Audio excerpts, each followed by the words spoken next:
She was waiting in the parking lot. Elizabeth Peast, sitting in her car outside the pharmacy, engine running, birthday cake at home. Her 15-year-old son, Robert, had said he'd be right out. He just needed to talk to a man about a job. He never came back. And that man, the one with the easy smile and the contractor's handshake, had 26 bodies buried under his house. To understand how something like that happens, you have to understand who John Wayne Gacy was to the people around him. Not who he really was, who they thought he was. He ran a successful construction company in the suburbs of Chicago. PDM contractors. Good work, fair prices, hired local kids.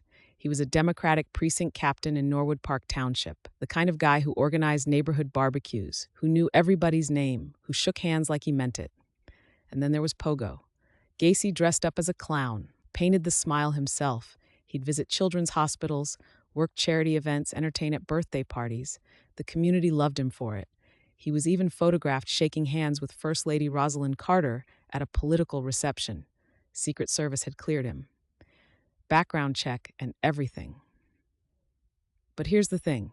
John Wayne Gacy had done this before.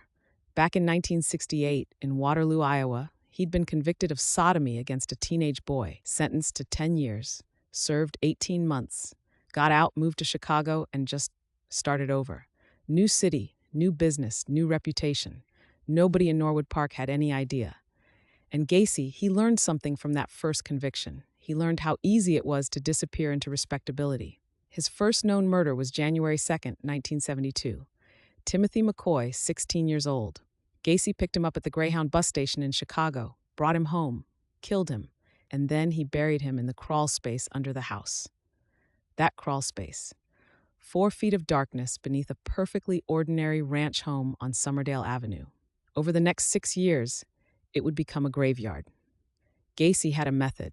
He'd offer young men jobs at his construction company. $5 an hour, good money for a teenager in the 70s. He'd get them to his house, offer them drinks, and then he'd show them what he called a magic trick. Put your wrists together, he'd say. Let me show you something. The handcuffs would click shut, and then everything changed. He'd rape them, strangle them. Sometimes with a rope, sometimes with a board he called the rack. And then one by one he'd bury them in the crawl space, cover the bodies with lime, and pour concrete over the top. 26 bodies. Under the floor he walked on every single day. The neighbors noticed a smell. Something foul, something chemical, drifting up through the vents and out into the yard. Gacy told them it was a broken sewer pipe. Dampness in the foundation. Don't worry about it. They believed him. Why wouldn't they? He was the neighborhood's favorite clown. In March of 1978, a 27-year-old man named Jeffrey Rignall was walking near a bar in Chicago when Gacy pulled up in his car. They talked. Gacy offered him a ride, and then he pressed a chloroform-soaked rag over Rignall's face. Rignall woke up in Gacy's house. What happened next was hours of torture and sexual assault. When it was over, Gacy dumped him unconscious in a park. Rignall survived.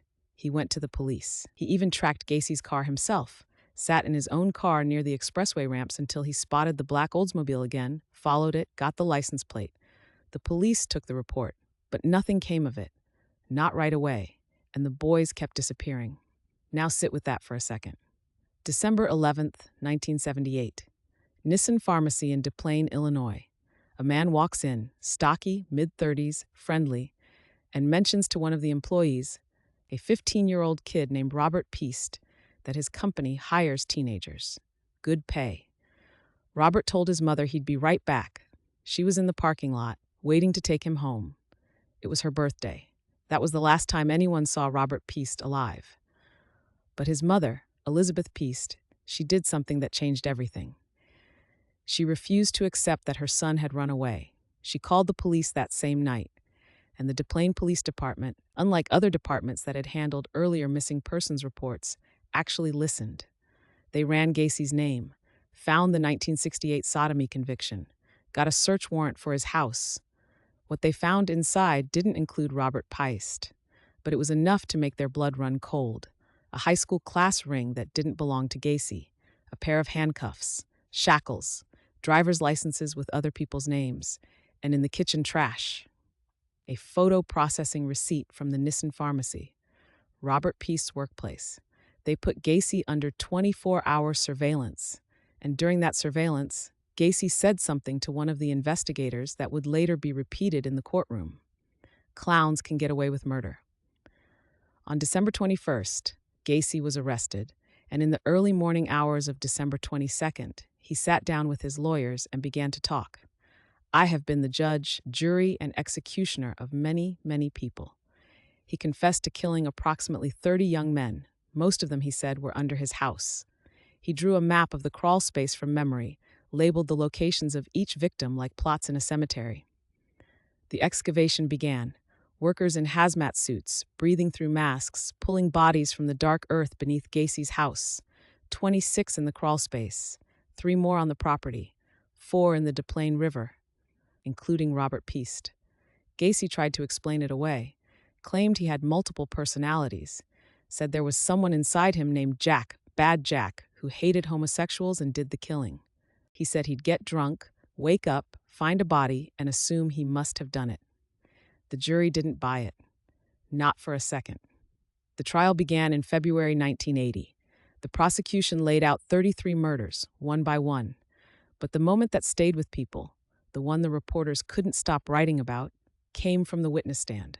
Jeffrey Rignall, the survivor. He took the stand and began describing what Gacy had done to him in that house. The chloroform, the restraints.